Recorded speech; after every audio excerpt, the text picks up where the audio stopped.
Friends, the company that we are going to discuss today is the market leader in its sector, and it is doing the same thing which Astral did in its sector, which is capturing the market share from the unorganized sector to the organized sector.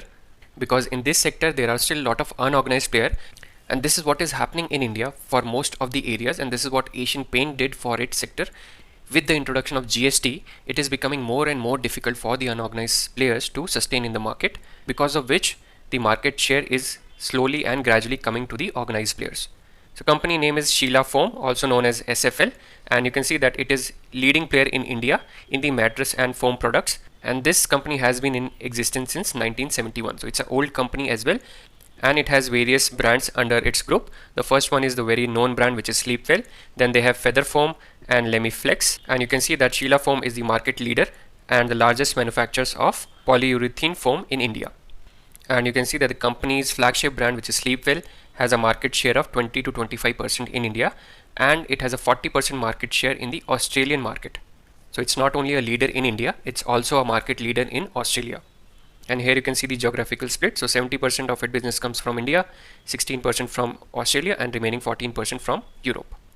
And the company has a wide distribution network as well, with 110 plus dealers, 13,300 retailers, and 5,400 exclusive brand outlets, and 7,800 multi-brand outlets. And it also has export relationship with 25 countries. So it exports in 25 different countries.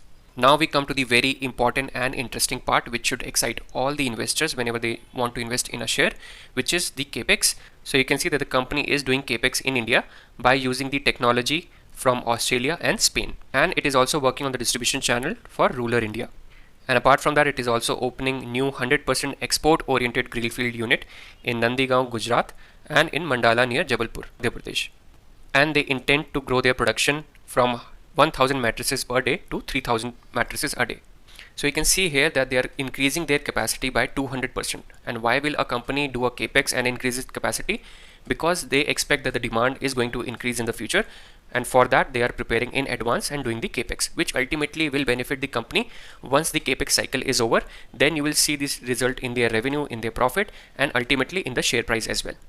So this capex was about India. Now in Australia also, they have established a new plant in Adelaide to expand its market share, which is again a very good news. And in Spain, the company is doubling its capacity from 17,000 MTPA to 22,500 MTPA. And company is also working on gaining more market share in Europe as well. And in Europe, their current market share is just 1%, but company is working towards increasing the market share in Europe. And here you can see that the company is also leveraging e-commerce platform for selling its mattresses, and their revenue has increased by 55% over the previous fiscal year. You can see that SFL acquired Spain-based company called Interplast for 40 million euros, which has enabled them to gain market share in the Europe market as well.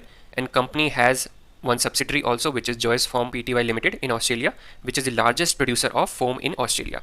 So you can see the strategy from the company. The company is trying to gain more and more market share in all the markets that it has: India, Australia, Europe. Since this company produces foam, which is the byproduct of crude oil, whenever there is an increase in the crude oil prices, it directly impacts them, because their raw material cost is around 70%, and which is directly linked with the crude oil prices. And that's why you see that from last 1 year it is having impact on its margin. Once this situation stabilizes, and once this company start getting more market share, it will definitely rebound. And in my opinion, I think this company is going to do very well in the long term as well. And here you can see what is happening: shift to organized market. So the company is selling low price mattresses with an objective of increasing the existing market share. So this is the strategy which this company is following. What they are doing is they are reducing their prices to kill the competition from the unorganized markets. The same thing is happening in Relaxo right now, and the effect of this you are going to see in the coming future, because all this is a temporary phase wherein they are getting a hit on their margins. But from an investor point of view, this is the right time to invest in these companies, because once this temporary problem goes away, then these companies will give very good returns. So we have seen the company business, and now here you can see that in the sector of textile jute yarn products, it is the market leader, and it is currently down by around 36% from its top. So it's a very good discount that we are getting on this company. And if you look at the market cap of the company is 12,654.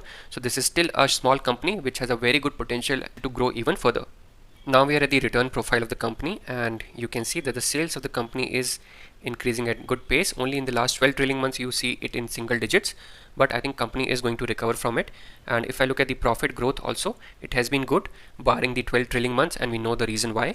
And if I look at the stock CAGR return, it has not provided that great return so far because it is still in the starting phase wherein it is trying to gain more and more market share. The effect of this we will see in the coming future. And if you look at the return on equity, you'll see it has very good return on equity of close to 20%.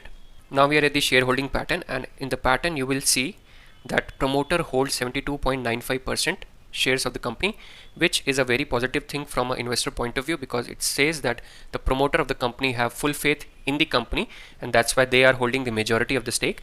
And you can see in this company we also have FIs, and FIs have been increasing their stake.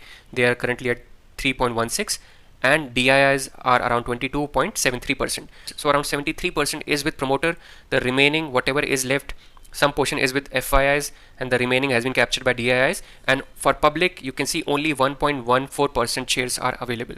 So from this you can make out that everyone wants a piece of this company. Why? Because the business is very good.